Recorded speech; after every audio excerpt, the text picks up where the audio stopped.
Oh, good lord. No comment on that one. I'm just gonna keep it moving.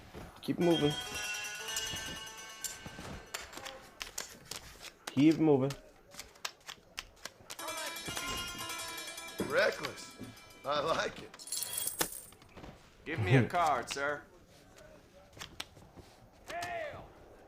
Hey, mister. Is there anything of yours you'd like to stick into something of mine? Damn! You don't know my wife, miss. They legit having a conversation. Damn, she's aggressive. I really would like to go and lie down, but I hate... I'm loving this game. I had no idea that I was at the 8-hour mark with this thing, and I've forgotten to eat, forgotten to drink, you know, maintain functions. The game plays beautifully. Where you? Fuck you. Hell is up. Turn! Oh shit! God! Oh God! What? What do we do? We gotta get out. We gotta get out. Get out! What are you doing? Why are you still in there? Oh, sick. Oh,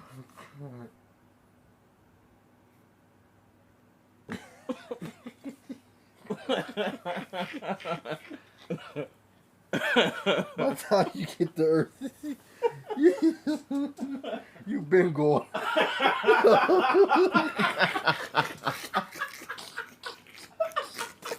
Nigga deteriorated 2 weeks ago.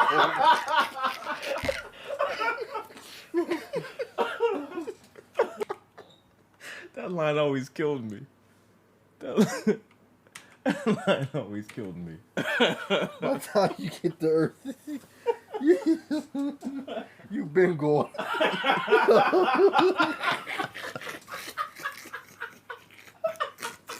Nigga deteriorated 2 weeks ago.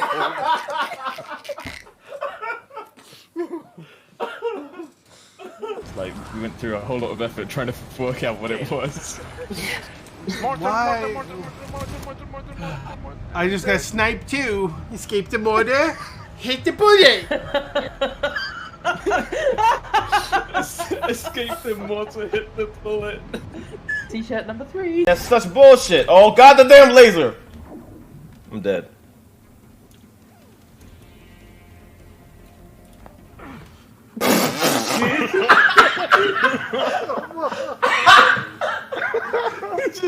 He's just patiently waiting for me to come back. Poof. Once. I think I'm being all strategic. No. He'll just wait me out.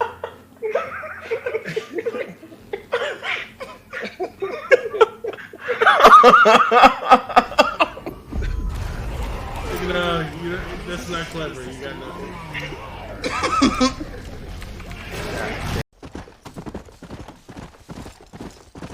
Oh! Oh God!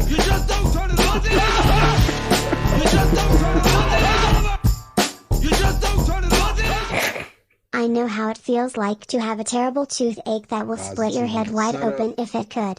Hope you'll be able to get to the dentist Yo, that scared the life. Scared Drax too. Cause they're coming right with him yelling, so it just throws you off. I didn't know what was happening. Okay, now I know the range on the assault launcher. Now I know I can. Okay, here we go. This is gonna be the ballsiest move ever. All right, good, cause there's 4 around me, so they're distracted. What the fuck? Boom. Didn't expect that, did you? They expected that. Jesus Christ! What the? Damn it! I'm down.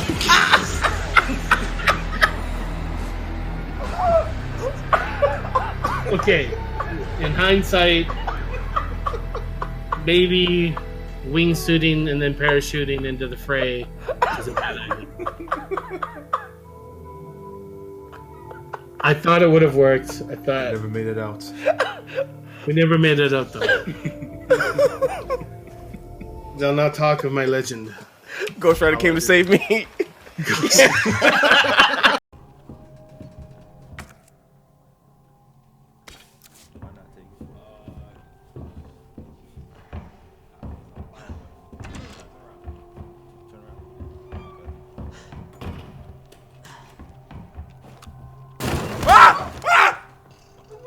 Yo, that's not cool.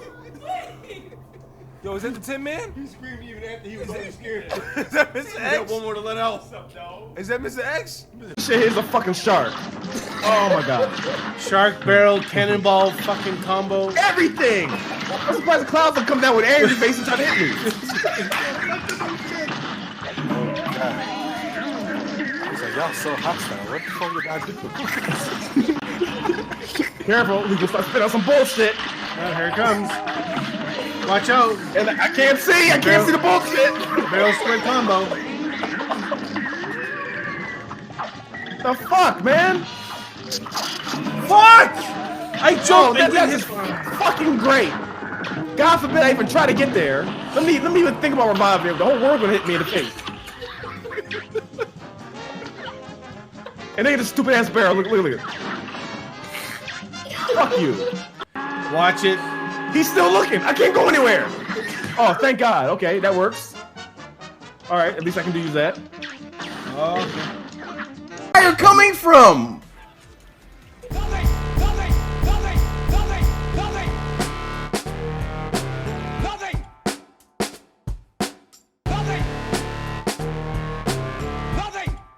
You just don't turn it off.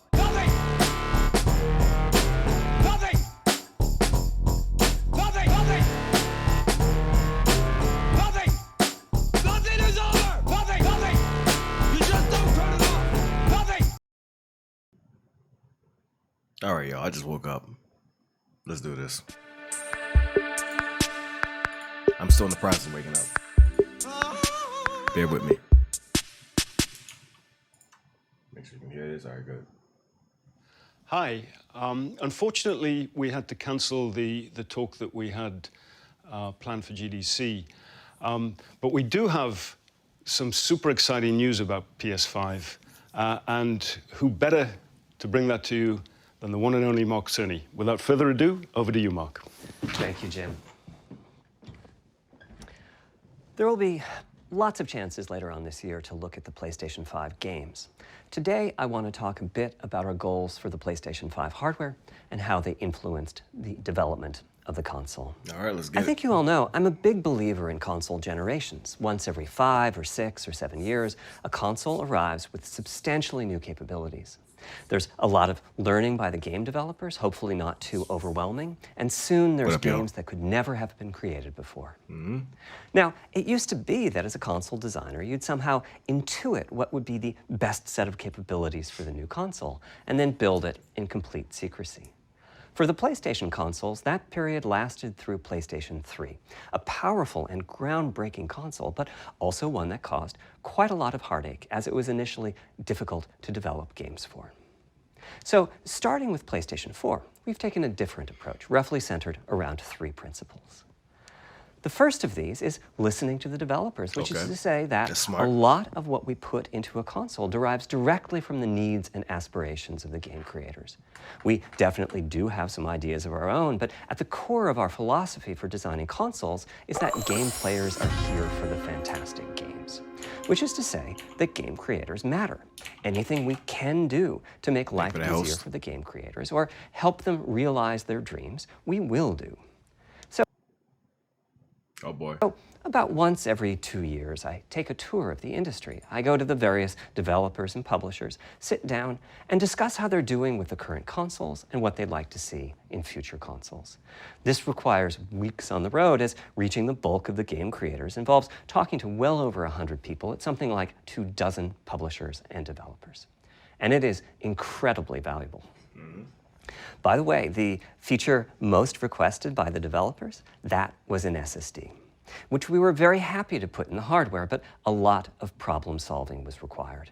I'll be doing a deep dive on the SSD and surrounding systems later on in this talk. It's also key to make a generational leap while keeping the console sufficiently familiar to game developers. I think about this in terms of balancing evolution and revolution. Now, with PlayStation 1, 2, and 3, the target was a revolution each time with a brand new feature set. That was great in many ways, but time for the developers to get up and running got longer with each console. In the past, I've called this time to triangle.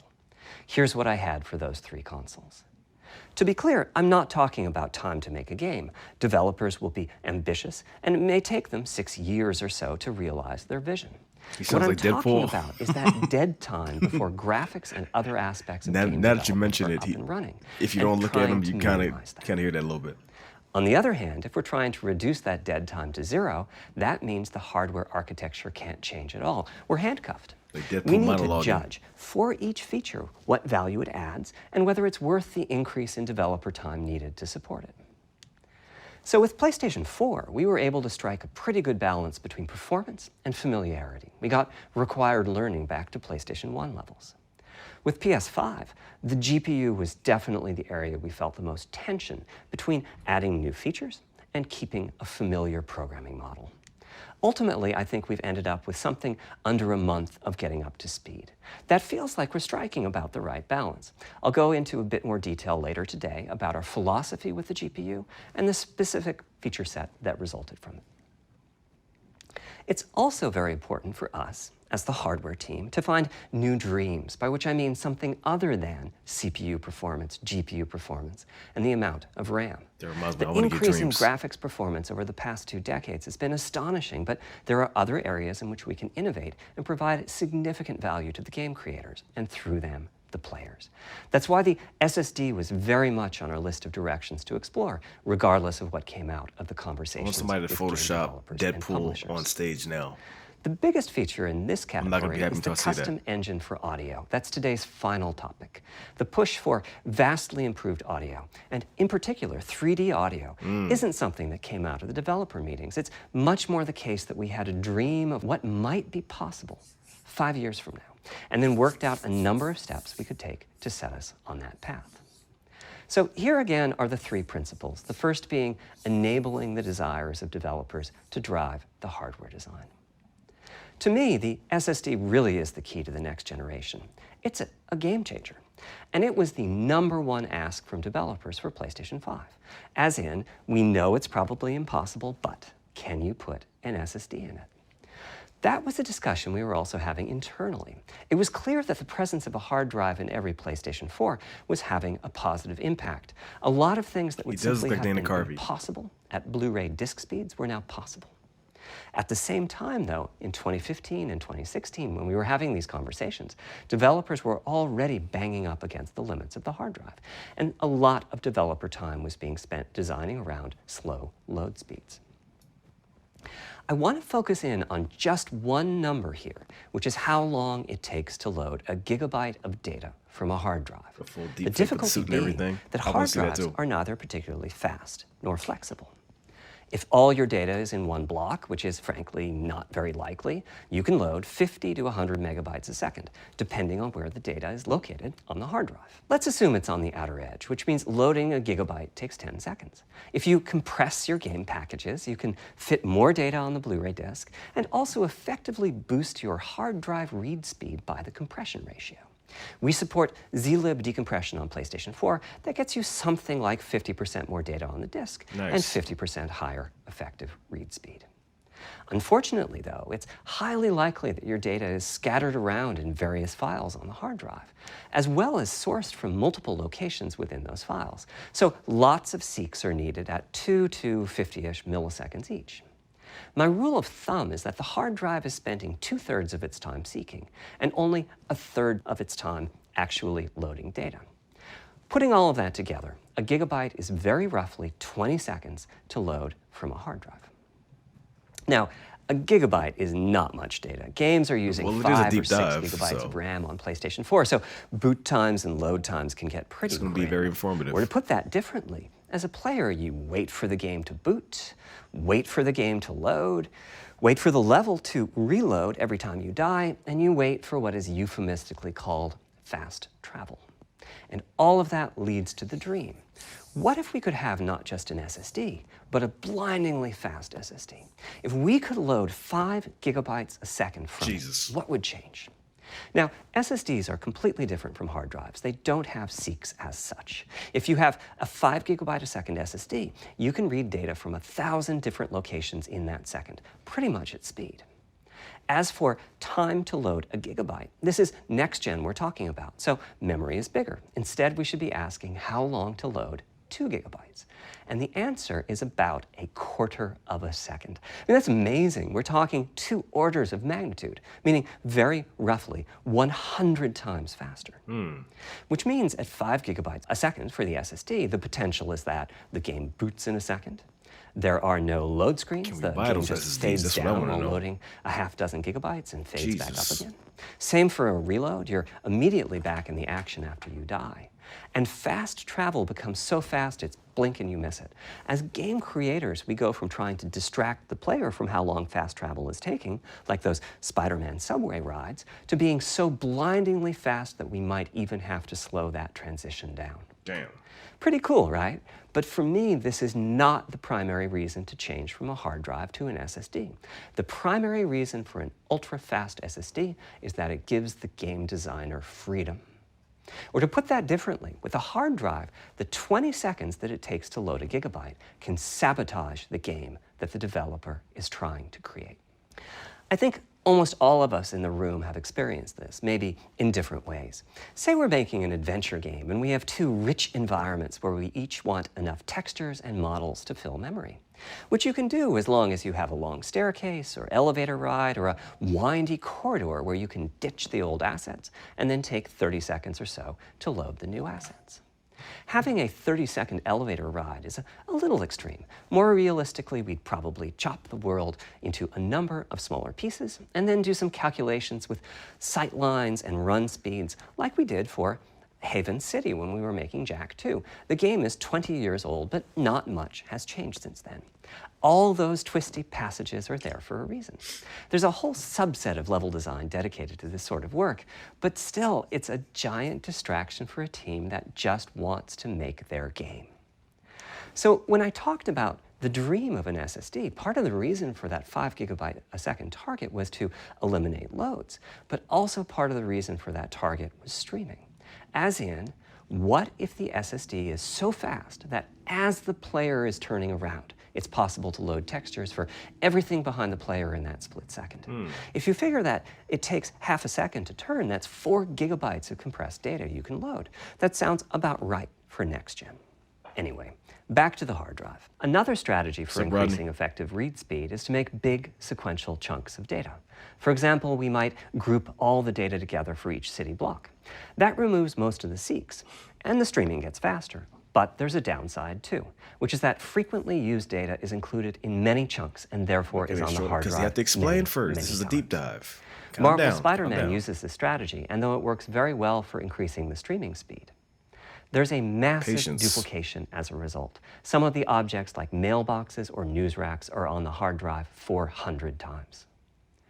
What I'm describing here are things that cramp a creative director's style.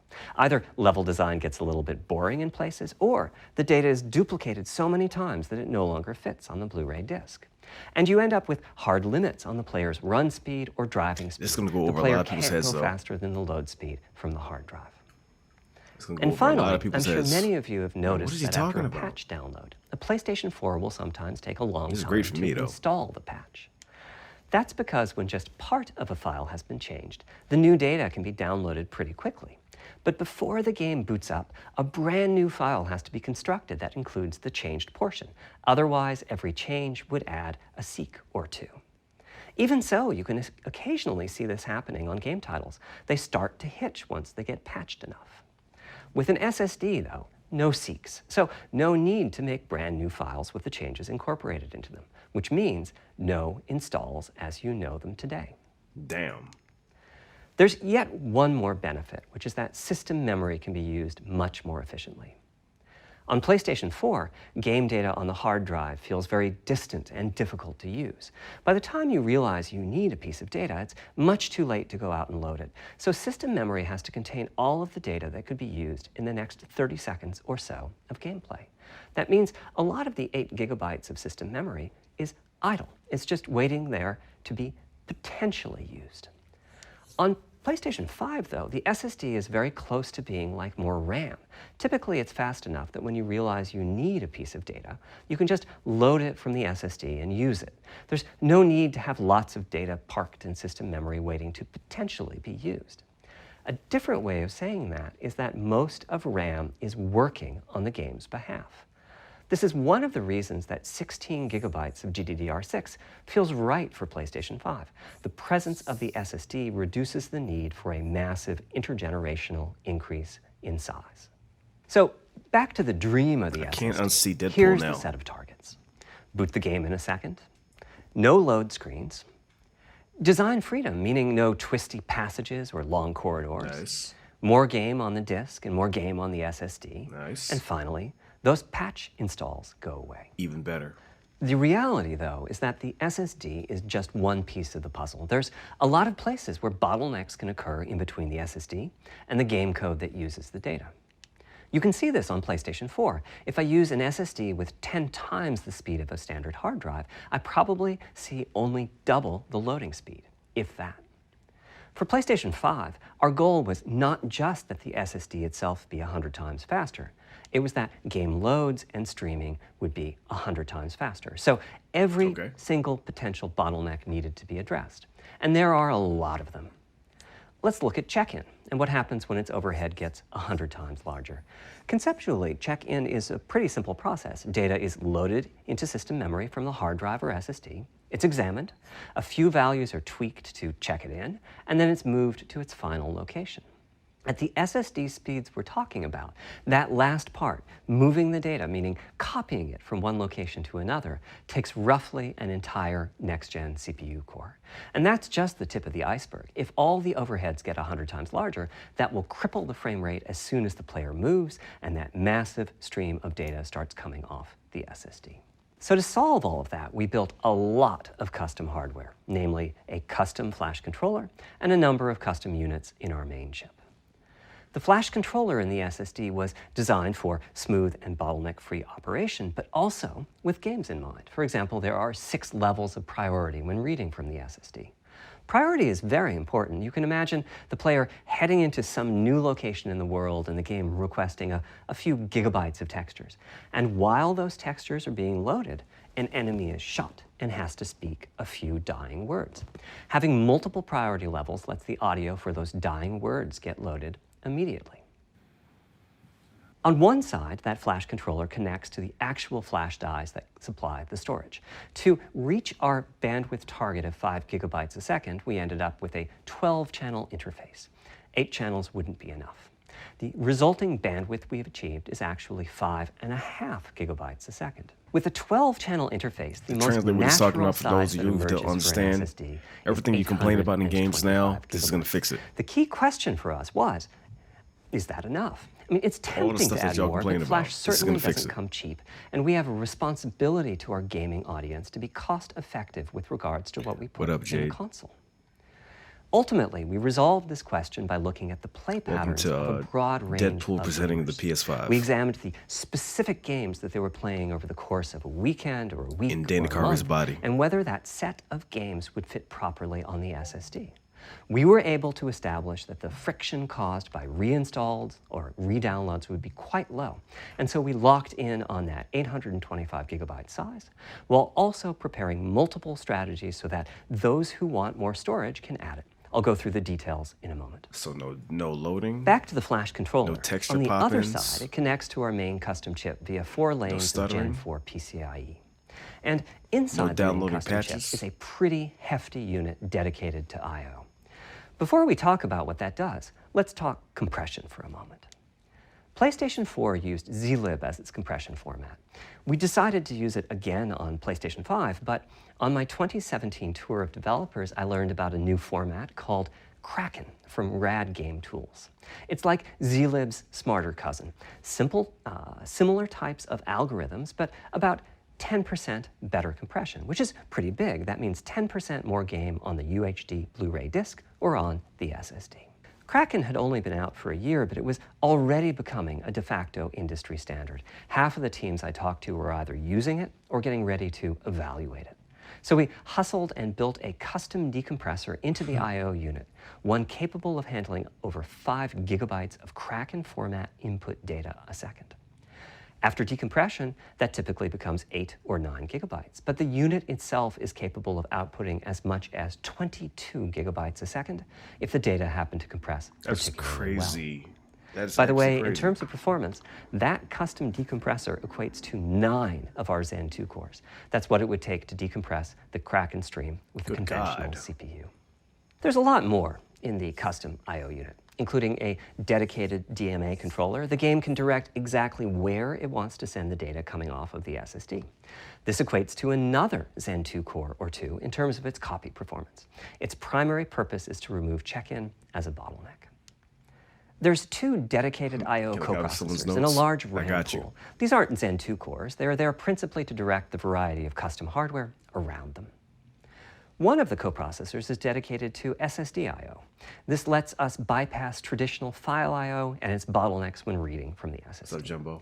The other is responsible for memory mapping, which I know doesn't sound like anything related to the SSD, but a lot of developers map and remap memory as part of file I/O, Okay, so and this too can PS5, no loading times, no there downloading game are coherency patches, engines to no assist the stuttering, Coherency comes no up a lot texture in pop places. in and pop Probably out when you the load biggest when you're playing the coherency game. issue is stale data in the GPU Boots caches. up like that.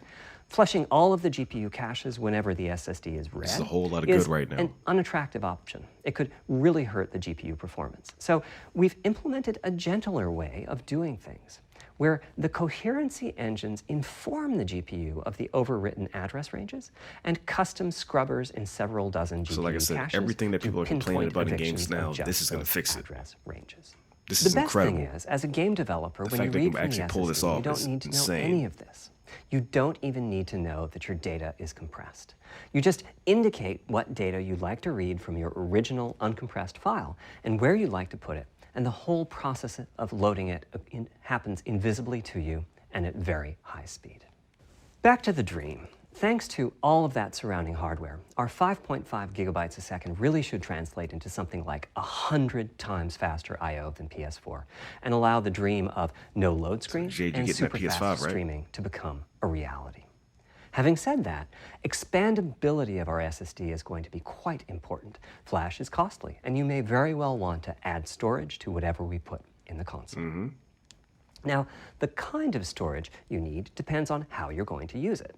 If you have an extensive PlayStation 4 library and you'd like to take advantage of backwards compatibility to play those games on PlayStation 5, then a large external hard drive is ideal. Oh, You shit. can leave your games on the hard drive and play them directly Please talk from about that there, backwards thus compatibility. saving Please the be price of your compatible. SSD Please, storage for your PS1 through PlayStation 4. 5 titles. Please. Or you can copy your Please active confirm that. PlayStation 4 titles to the SSD.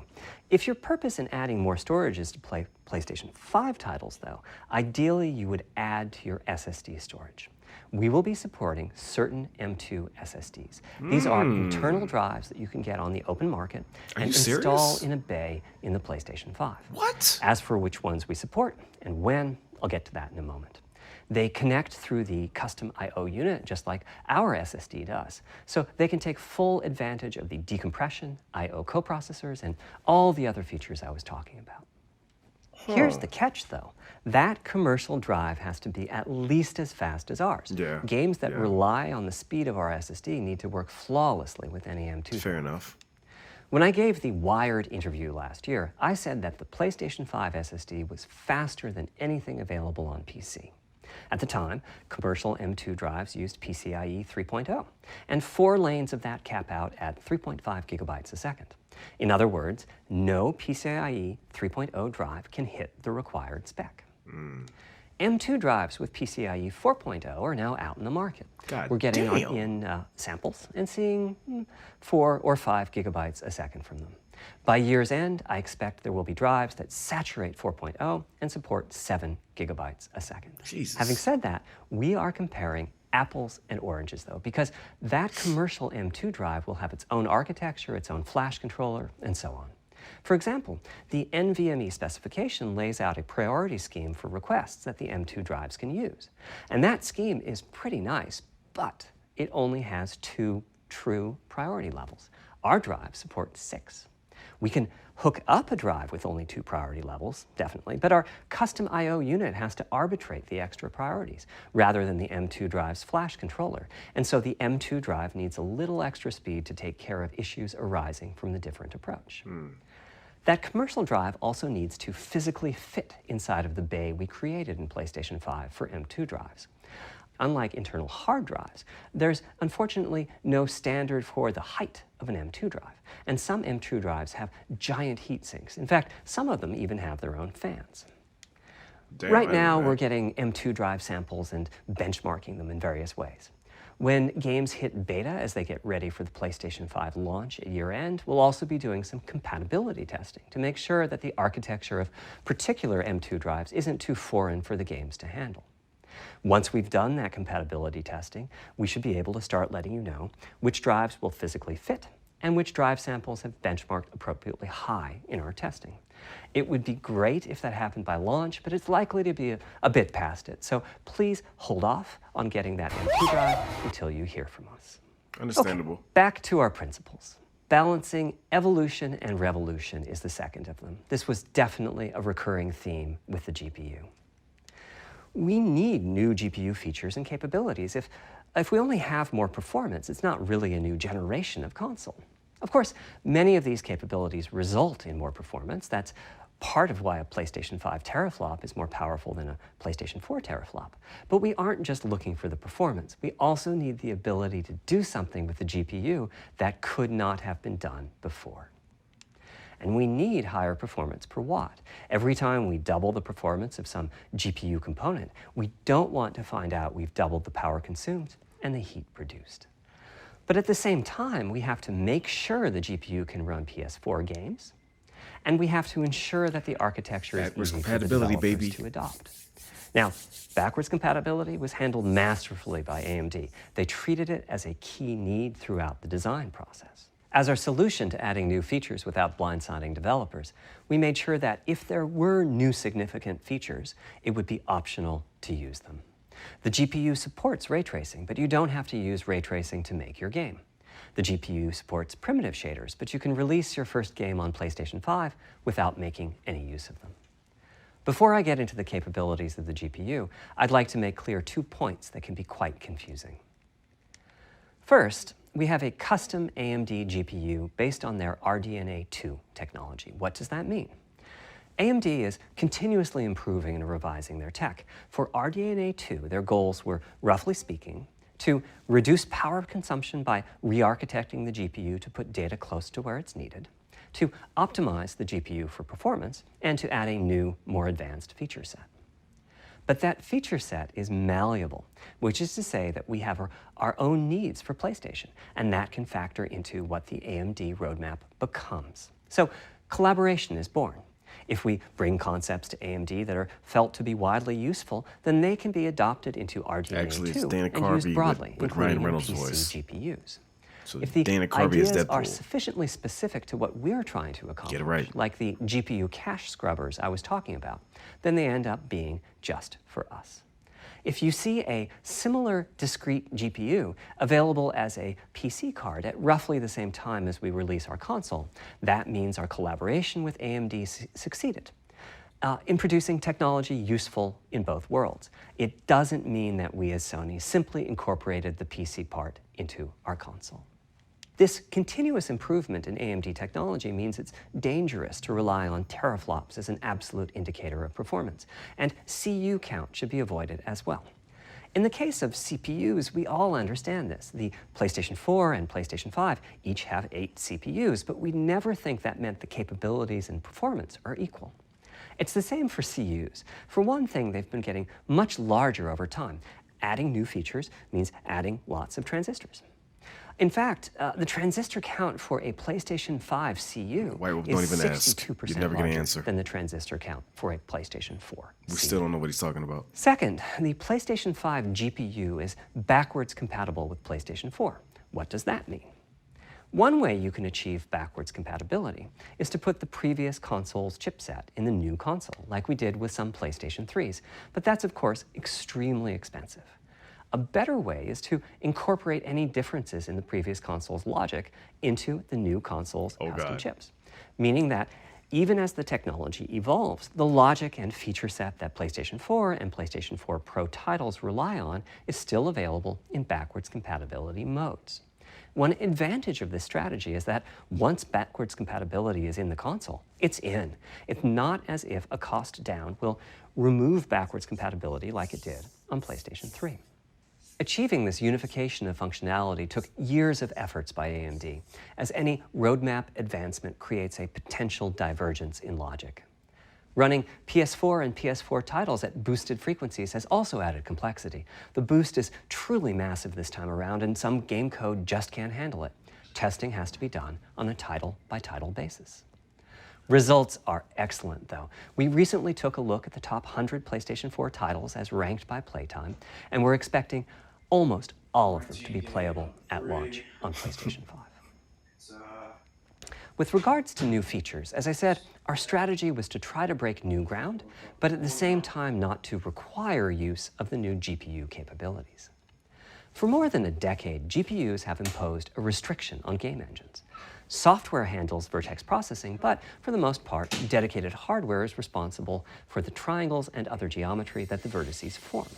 That means it's not possible to do even basic optimizations, such as aborting processing of a vertex if all geometry that uses it is off-screen. PlayStation 5 has a new unit called the Geometry Engine, which brings handling of triangles and other primitives under full programmatic control. As a game developer, you're free to ignore its existence and use the PlayStation 5 GPU as if it were no more capable than the PS4 GPU, or you can use this new intelligence in various ways. Simple usage could be performance optimization, such as removing backfaced or off-screen vertices and triangles. More complex usage involves something called primitive shaders, which allow the game to synthesize geometry on the fly as it's being rendered. It's a brand new capability. Using primitive shaders on PlayStation 5 will allow for a broad variety of techniques, including smoothly varying level of detail, talks too much. It's addition a of deep dive. What do you procedural expect? detail to close-up objects, and What do you expect to see? particle effects and other visual You want to come out and say effects. PS5 and leave? Another no, major he's new explaining feature of our everything about custom it. RDNA 2-based GPU is ray tracing, Relax. using the same strategy as Exercise some AMD's patience. upcoming Relax PC yourself. GPUs. The CUs Relax contain yourself. a new Calm down. specialized unit called the intersection engine, Good Lord. which can Relax calculate the yourself. intersection of rays with boxes. Or and just watch the video later. To use the intersection engine, first you build what is called an acceleration structure. It's data in RAM that contains all of your geometry. Goodness. There's a specific set of formats you can use. They're variations on the same BVH concept. How much do Then, you in your expect it shader costs? program, Like you $400 use to a new $500, instruction that probably. asks the intersection engine to check a ray against the BVH. While the intersection engine is processing the requested ray triangle or ray box intersections, the shaders are free to do other work. Having said that, the ray tracing instruction is pretty memory intensive, so it's a good mix with logic-heavy code. There's of course no need to use ray tracing. PS4 graphics engines will run just fine on PlayStation 5, but it presents an opportunity for those interested. I'm That's thinking crazy. it'll take less than 1 million rays a second to have a big Jesus. impact on audio. That should be enough for audio occlusion and some reverb calculations. With a bit more of the GPU invested in ray tracing, it should be possible to do some very nice global illumination. Having said that, adding ray-traced shadows and reflections to a traditional graphics engine could easily take hundreds of millions of rays a second, and full ray tracing could take I billions. haven't yet to play a game How with ray far tracing. can we go? I'm starting to get quite bullish. I've already seen a PlayStation 5 title that's successfully using ray tracing-based reflections in complex animated scenes with only modest costs. Okay. Another set of issues for the GPU involved size and frequency. How big do we make the GPU, and what frequency do we run it at? This is a balancing act. The chip has a cost, and there's a cost for whatever we use to supply that I chip too with own power boundaries. and to cool it. Coming up with the sound In effects. general, I like running the GPU at higher frequency. Let me show you why. Here's 2 possible configurations for a GPU roughly of the level of the PlayStation 4 Pro. This is a thought experiment. Don't take these configurations too seriously. If you just calculate teraflops, you get the same number. But actually, the performance is noticeably different because teraflops is defined as the computational capability of the vector ALU. That's just one part of the GPU. There are a lot of other units. And those other units all run faster when the People GPU gonna be watching this frequency is expecting the higher. wrong thing. At 33% higher frequency, Why is he rasterization talking? goes 33% 'Cause he has faster. to. Processing the command buffer goes that much faster. The L2 and other caches have that much higher bandwidth, and so on. About the only downside is that system memory is 33% further away in terms of cycles. But the large number of benefits Basically more than describing a time machine in a console As a friend right of mine now. says, a rising This is tide fucking ridiculous. lifts all boats. Also, it's easier to fully use 36 CUs in parallel than it is to fully use 48 CUs. When triangles are small, it's much harder to fill all those CUs with useful work. So there's a lot to be said for faster, assuming you can handle the He's not showing resultant games power today. and heat issues, which Just frankly, want to let everybody know he's we not going to show haven't games today. always So if done you're expecting the best that, job at. Part of the reason for that this is, ain't the broadcast to historically, watch. our process for setting CPU and GPU frequencies has relied on some heavy-duty guesswork with regards to how much electrical power games will consume and how much heat will be produced as a result inside of the console. Power consumption varies a lot from game to game. When I play God of War on my PS4 Pro, I know the power consumption is high just by the fan noise. But power isn't simply about engine quality. It's about the minutiae of what's being displayed and how.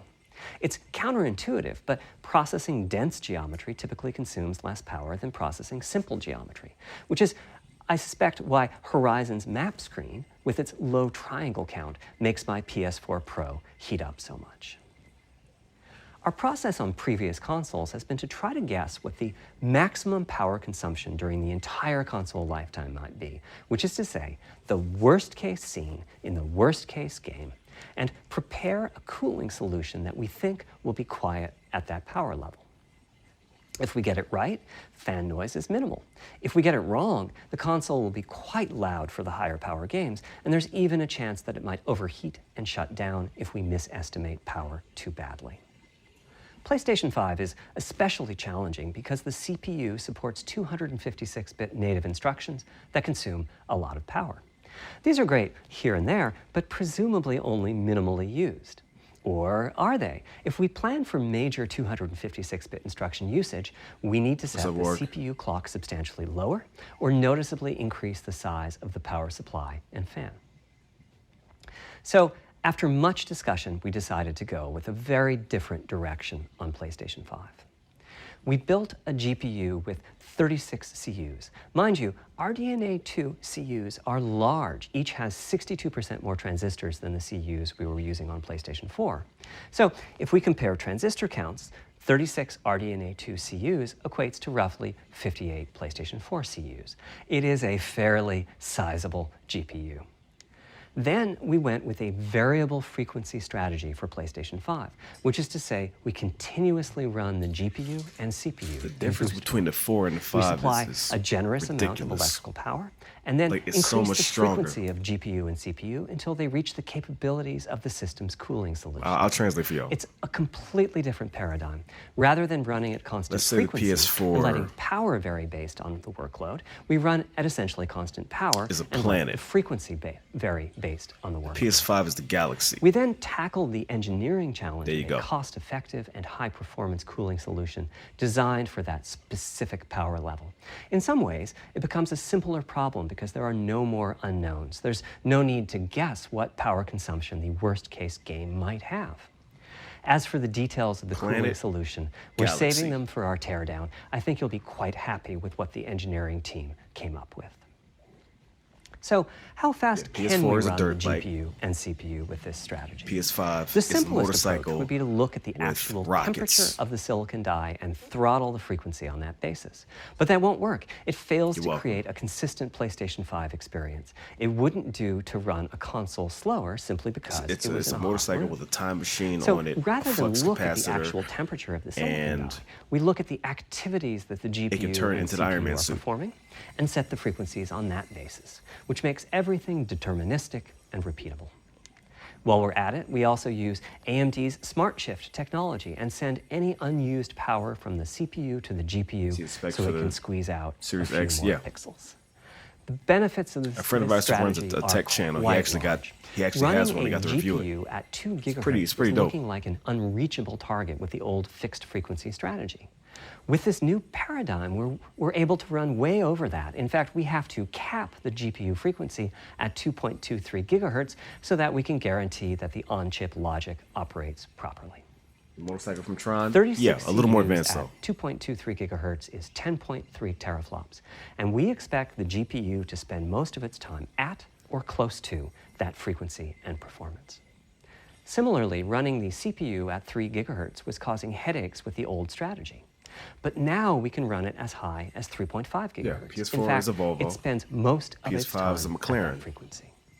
With rockets. That doesn't mean all games will be running at 2.23 gigahertz. No matter what and it is, it's 3.5 going to have gigahertz. rockets on it. When that worst-case game arrives, it And it will can transform run it to at any a other lower car. clock speed, but not too much lower. To reduce power by 10%, it only takes a couple of percent reduction in frequency, so I'd expect any downclocking to be pretty minor.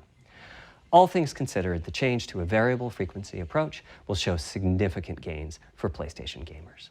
The final of our 3 principles was about finding new dreams. It's important for us on the hardware team to find new ways to expand or deepen gaming, and that's what led us to a focus aliens, on 3D audio. Show me rockets. As players, we experience the game That'll through the explain the visuals, PS5. through audio, and through the feedback we receive from the controller, such as rumble or haptics. Personally, I feel a game is just dead without audio. Visuals are, of course, important, but the impact of audio is huge as Sound well. is key. At the same time, the audio team on a game project has to do a lot with a little. For example, on PlayStation 4, there's fierce competition for the Jaguar CPU cores. Audio typically ends up getting just a fraction of a core. That's not much of a computational resource, particularly when you consider that the visuals run at 30 or 60 frames a second, but audio processing PS4, needs to TIE happen Fighter. at almost 200 PS5, Millennium Falcon. So I'll be here it's all been day. I'll tough help you. going Don't making worry, forward I got you. progress on audio with PlayStation 4. With rockets. Particularly when PlayStation 3 was such a beast when it came to audio. The SPUs in Cell were almost a perfect device for audio rendering.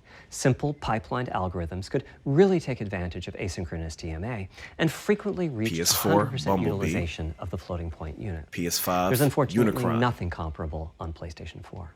With rockets. Probably the most dramatic progress in the PlayStation 4 generation has been with virtual reality. The PSVR hardware has its own audio unit. It supports about 50 pretty decent 3D sound sources. And this provided a hint as to where we could go with audio, as well as some valuable experience. Not to oversimplify, but here were our goals for audio on PlayStation 5. The first goal was great audio for everyone, not just VR users or soundbar owners or headphone users. That meant audio had to be part of the console. It couldn't be a peripheral. The second goal was to support hundreds of sound sources. We didn't want developers to have to pick and choose what sounds would get 3D effects and which wouldn't. We wanted every sound in the game to have dimensionality. And finally, we wanted to really take on the challenges of presence and locality. Now, when we say presence, we mean the feeling that you're actually there. You've entered the matrix. It's not, of course, something we thought we could perfectly achieve, but the idea was that if we stopped using just a rain sound and instead used lots of 3D audio sources for raindrops hitting the ground at all sorts of locations around you, then at some point your brain would take a leap and you'd begin to have this feeling of real presence inside the virtual world of the game. This has the capacity to affect your appreciation of the game, just like music in a game does.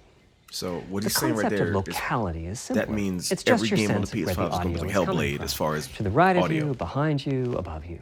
This can immerse you With further rockets. in the game, and it can also directly enhance the gameplay. To use Dead Space as an example, I know, old school, you're fighting enemies in fairly dark, spooky locations. Back in the day, if you played the game using the TV speakers, you could tell that there was one last enemy growling and hunting you down, but it was difficult to tell quite where that enemy was.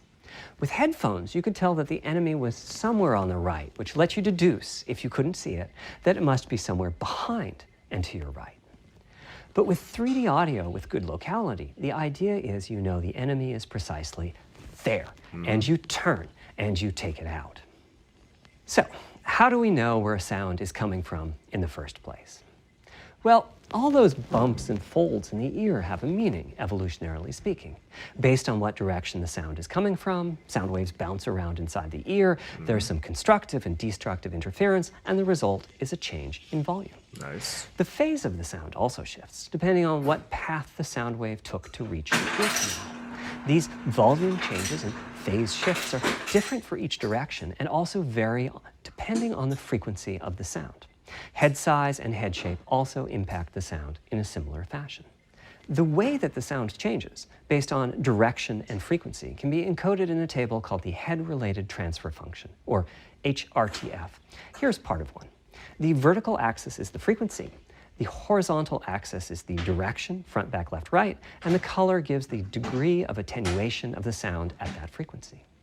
The HRTF is as unique to an individual as a fingerprint is. In fact, you're looking at mine right now. Here's how we measure an HRTF. We've taken hundreds of people through this process. We put a microphone in the subject's left and right ear canals, and then sit the subject down in the middle of an array of 22 speakers. We then play an audio sweep from each speaker as we rotate the subject. In the course of 10 or 20 minutes, we're able to sample the HRTF at over 1,000 locations. Using an HRTF when rendering audio creates unparalleled quality, but it's computationally expensive. The simplest way to use an HRTF is to process a sound source to make it appear as if it's coming from one of those 1,000 locations we sample. Unfortunately, the processing has to be done in frequency domain rather than time domain, so there's multiple fast Fourier transforms needed for every sound source for every audio tick. That's a lot of multiplies. This computational complexity was the determining factor for our strategy. It meant we had to bite the bullet and design and build a custom hardware unit for 3D audio. Collectively, we're referring to the hardware unit and the proprietary algorithms we run on it as Tempest 3D Audio Tech. The meaning of 3D audio and technology should be pretty obvious here. As for Tempest, I feel it really reflects our goals with audio. It suggests a certain intensity of experience and also hints at your presence within it. We're calling the hardware unit that we built the Tempest engine. It's based on AMD's GPU technology. We modified a compute unit in such a way as to make it very close to the SPUs in PlayStation 3. Remember when I said that they were ideal for audio? So the Tempest engine has no caches, just like an SPU. All data access is via DMA, just like an SPU. So every game is going to have 3D audio. Our target audio. was that it would have more power than a CPU, thanks to the parallelism that a GPU can achieve, and that it would be more efficient than our GPU, thanks to the SPU-like architecture. The goal being to make possible near 100% utilization of the CU's vector units. Where we ended up is a unit with roughly the same SIMD power and bandwidth as all 8 Jaguar cores in the PlayStation 4 combined. If we were to use the same algorithms as PSVR, that's enough for something like 5,000 sound sources. But of course, we want to use more complex algorithms, and we don't need anything like that number of PS4 sounds. is a gaming machine. It would have been PS5 wonderful is a if time a simpler machine. strategy, such as using Dolby Atmos peripherals, could have achieved our goals, but we wanted 3D audio for all, not just those with licensed soundbars or the like. Yeah, also, this is we not going wanted to be for many everybody. hundreds This is of info sound dump. This is a sources, deep not just dive. the 32 that Atmos supports. It's and finally, we very, wanted to very, be able to throw very an overwhelming amount of deep processing dive. power at the problem, and it wasn't clear what any peripheral might have But inside the of shit it. that they're talking about is In fact, fucking with the Tempest insane. engine, we've even got enough power that we can allocate some to the games, to the extent that games want to make use of convolution reverb and other algorithms that But are it's gonna either go over a lot of people's computationally heads, though. expensive or need high bandwidth. But there's going to be a lot of primary breakdowns that purpose of the translate Tempest into engine language remains a lot of 3D people can audio. understand. Now, 3D audio is a major Lucas is back, academic research and he hasn't topic. It's changed. safe to say that no one in the world has all of the answers. And the set of algorithms that has to be invented, tuned, or implemented to realize our vision for 3D audio is immense. For example, use of HRTFs in games is quite complex. Before, I talked about making a sound source appear as if it's coming from one of those 1,000 HRTF sample locations. But for high-quality 3D game audio, we have to handle other possibilities. The sound source might not be at one of the 1,000 HRTF sample locations, so we have to blend the HRTF data from the closest locations that we have sampled. The sound source might be moving, which needs very special handling as that blend keeps changing, and that can cause phase artifacts in the resulting audio. Or the sound source might have a size to it, meaning it should feel as if it's coming from an area there's nothing wrong with the rather Vita. than a single The Vita was point. incredible. There's also whole categories Vita of was approaches incredible. to be It's handled. still incredible. 3D audio can be implemented using individual processing of 3D sound sources. But alternatively, utilize it ambisonics can be properly. used for 3D audio. Ambisonics being somewhat like the spherical harmonics used in No, computer it's graphics. Deadpool. And finally, there's In the audio body of devices. Dana Carvey. The player might be using headphones or TV speakers or have a higher-end surround sound setup with 6 or more speakers, all of which need different approaches. That's a lot of variations. It's nice to have the You've been going too computational long. resources of the Tempest engine, Roasted. but it's clear that achieving our ultimate goals with 3D audio is going to be a multi-year, step-by-step process. Having said that, headphone audio implementation is largely complete at this time. It was a natural place for us to start. With headphones, we control exactly what each ear hears, and therefore the algorithmic development and implementation are more straightforward. For TV speakers and stereo What you gotta realize speakers, we're in the is process of implementing this was meant virtual for like surround a sound. developer The idea being conference, that if you're sitting but in a they sweet can't do spot it. in So front of now the TV, they're then the sound can be premiering made to online. feel as if it's coming from any This isn't direction. something to show the even behind you. games and show the console and all that. Virtual This is surround sound to has a lot in explain common with 3D audio all the on tech headphones, behind but it and what it's it can more do, what they complex aim to do, because and all the that. left ear That's can the hear the purpose of right this. speaker and vice versa. So people are watching We have this a basic expecting the wrong thing. implementation of virtual surround sound up and running. We're now looking at increasing the size of that sweet spot, which is to say, making the area you need to be in to feel the 3D effect larger. This is And we're also info working dump. to boost the sense of locality. Headphone audio is the current gold standard for 3D audio on PlayStation 5, but we're going to see what we can do to bring virtual surround sound to a similar level, after which we'll start in on setups with more speakers, such as 6-channel surround sound. It's now to the point where some of the PlayStation 5 games in development are extensively using these systems. One of the game demos allows you to toggle Sorry, that between pixel. conventional PlayStation 4 style Things are stereo kinda audio screwed and our new everywhere. It's 3D ridiculous. audio. I listened with just an ordinary pair of over-the-ear headphones, and wow, I could feel a difference. 3D audio has that dimensional feel to it. Conventional stereo audio feels smashed flat by comparison. The improvement is obvious. This is meant So, for a big advancement, developers. but have I entered the matrix? Does my What? brain This is so believe boring. It's not I'm for you. really there? It's- Like I was talking about not for earlier you. when I explained our target of presence. Well, the answer is no, but you've probably caught on to what's missing here, namely whose HRTF was being used. It wasn't mine. It was the default HRTF. The audio team analyzed the hundreds that they measured and chose the one they felt was the closest fit to the total game-playing audience. This shows a piece of the default HRTF rockets. on the left and my HRTF on the right. You can see that the general features are much the same, but the details are quite different. With the default HRTF, as I said, the 3D audio sounds pretty great.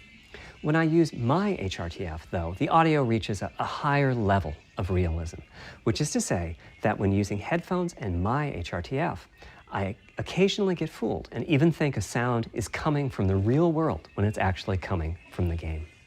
It's the worst presentation I've ever A seen. corollary to You're this not a is that developer, there are so it's few not for you. people whose HRTFs are It's not a sufficiently presentation. far from the default HRTF. He's not that's coming the out showing red games dot and all here, that. This they is can for toggle between developers. PS4 style and PS5 This is style not a audio presentation. and not sense This is much showing difference. the tech behind I've the had PS5. a few people describe the PlayStation 5's 3D audio as Good sounding Lord. like a bit better stereo audio. Presumably, they're the ones at the very edges of this diagram. This is a tech video. Which This is means all about the tech what behind it. HRTF you're using is key. I'd like everyone to be able to experience what I'm experiencing, but obviously it's not possible to measure the HRTF of every PlayStation user. That means HRTF selection and synthesis are going to be big topics going Why are we forward here? as the Tempest technology matures. Nobody's chaining you to the At chair. PlayStation 5 launch, we'll be You don't have to offering a watch it. choice of 5 HRTFs. There's a simple That's test to where show you you the pick internet. one that gives you You the don't have best to watch it if you're locality. bored by it. That's just the You can first just change step, the channel. though. This is an open-ended research topic. Maybe you'll You be tell me sending while us a we're here. photo of your ear, and we'll choose a neural network to pick the closest HRTF in our library. Maybe you'll be sending us a video of your ears and your head, and we'll make a 3D model of them and synthesize the HRTF. Maybe you'll play an audio game to tune your HRTF. We'll be subtly changing it as you play and home in on the HRTF that gives you the highest score, meaning that it matches you the best. This is a journey we'll all be taking together over the next few years. Like I said, this isn't Ultimately, for we're everybody. committing to enabling everyone not to for everybody. experience that next level of realism. Hopefully, I've been able to illustrate a bit about our design and decision-making process today and why PlayStation 5 has the feature set that it does. Now comes the fun part. We get to see how the development community takes advantage of that feature set. I'm hoping for the completely unexpected. Will it come from audio, ray tracing, the capabilities of the SSD, or something else? I guess we'll find out soon enough. Thank you for your time today. See, now it's over. Now you don't have to be bored anymore. This is all about tech. Class is over now. Remember, to recap, the PS4 is a planet. The PS5 is a galaxy with rockets. Remember that. PS4 is a dirt bike. PS5 is a Lamborghini motorcycle with a time machine and rockets. I summed up the whole thing for you. There you go. Whatever you imagine with rockets. There you go. You're welcome.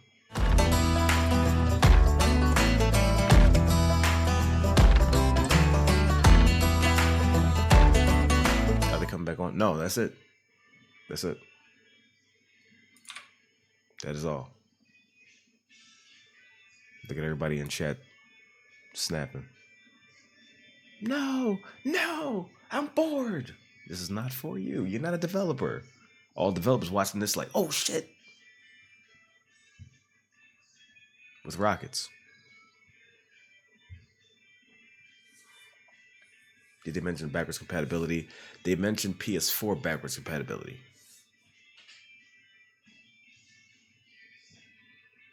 So it's definitely backwards compatible with PS4. 1, 2, and 3, that's up in the air. I don't know. Exactly. PS4 is a power sword. The PS5 is a lightsaber with rockets.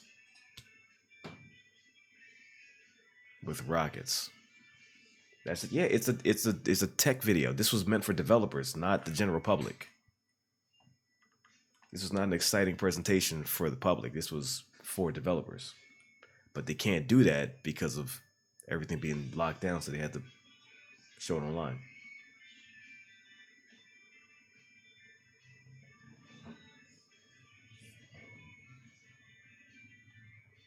Games on the PS5 are going to be incredible. No loading. No texture pop in and pop out. No patches. Boot times instantaneous. That it was not a terrible stream. It wasn't terrible. You gotta realize what it was. Like, you're expecting something else. This was a very informative stream. The stuff that they're planning to do with that is incredible. It wasn't a terrible stream at all. It's just not for the general public. If you want them showcasing the games or the console, that wasn't the stream for that. This was done out of necessity because of everything they wanted to do being shut down.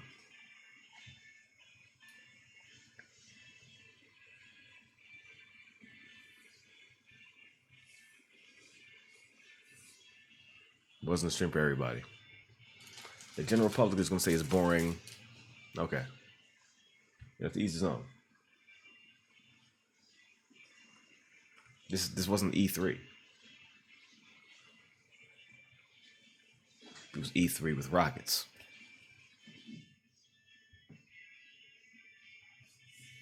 The technology that's in the PS5 is fucking mind-blowing. It's mind-blowing. Like, it's unbelievable. It's unbelievable.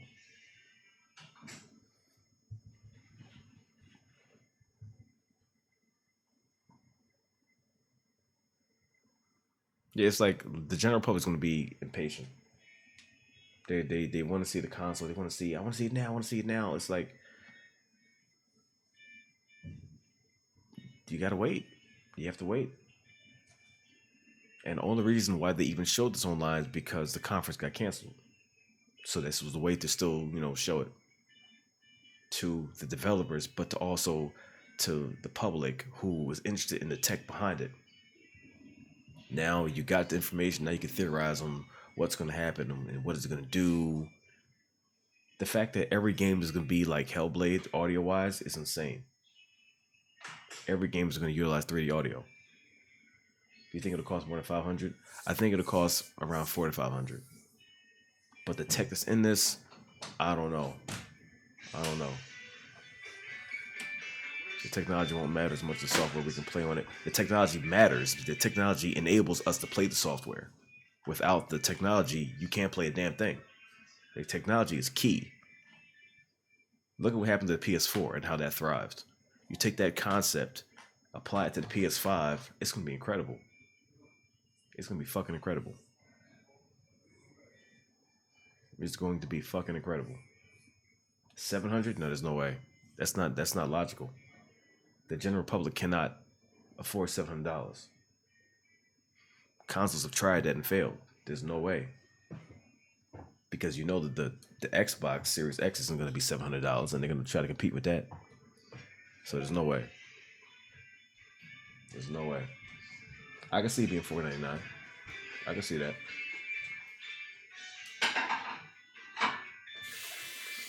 $550 is the absolute highest I could see it go. That's the absolute highest I could see it go. No higher than that, because that wouldn't be logical. Like nobody can afford a $600 console.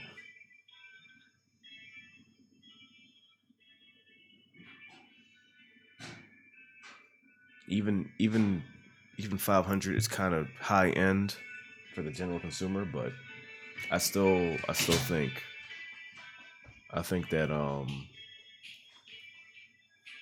it'll be somewhere between 400 to 550, somewhere in that range.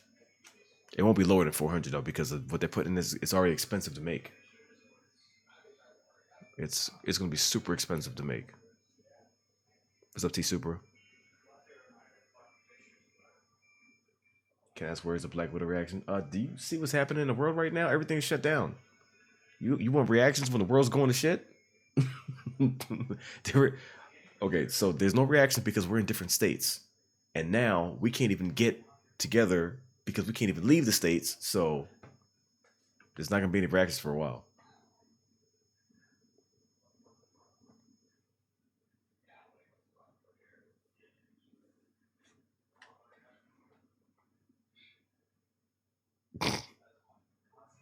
Yeah, I knew they were going to announce a price.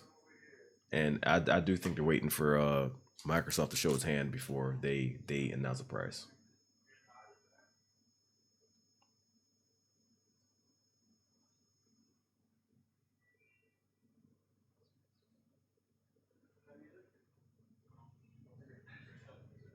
I think 550 is a logical amount for it.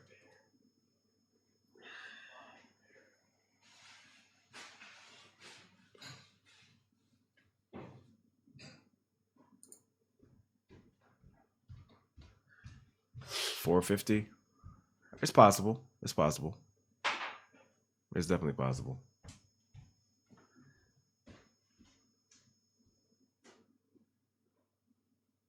What's up, Blue?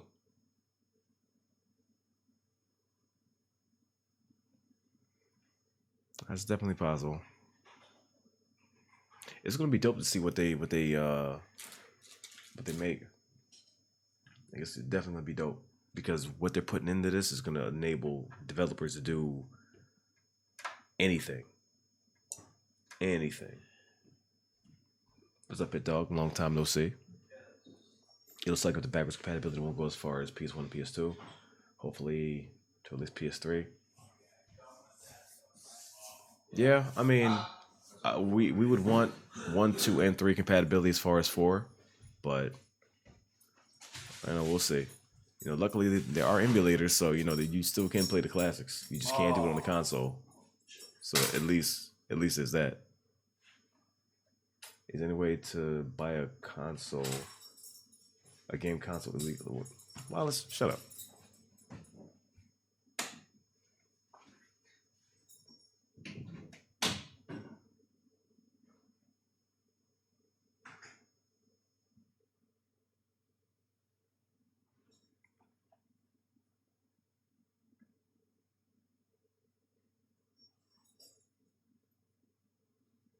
This is Dominic.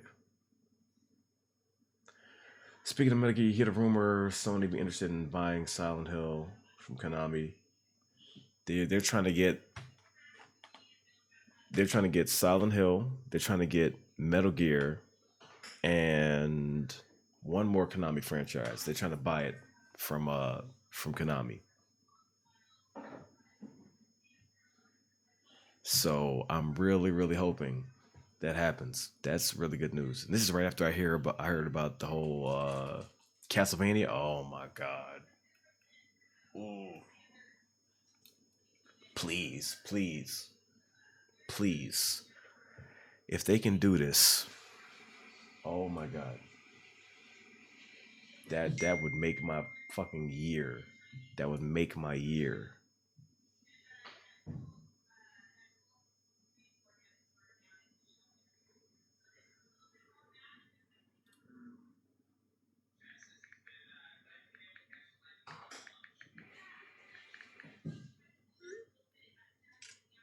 We think the presentation? I thought it was from a tech standpoint, from how they intended it, I thought it was really fucking good. Because it explained what's going into it and what they're planning to do. It was a little long-winded because it was for the game developer conference. So I understood why it was like that. But if they pull this off, it's gonna fucking change the whole entire playing field. That it's insane. Insane.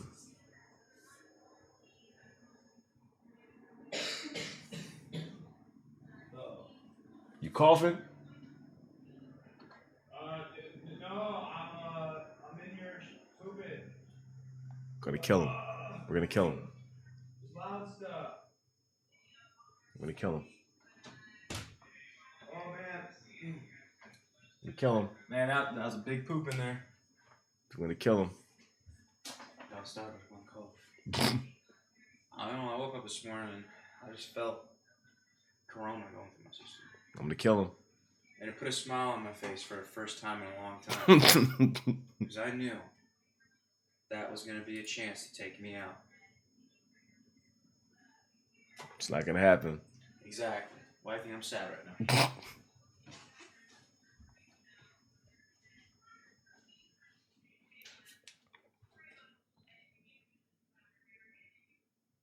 Get the Nerf gun.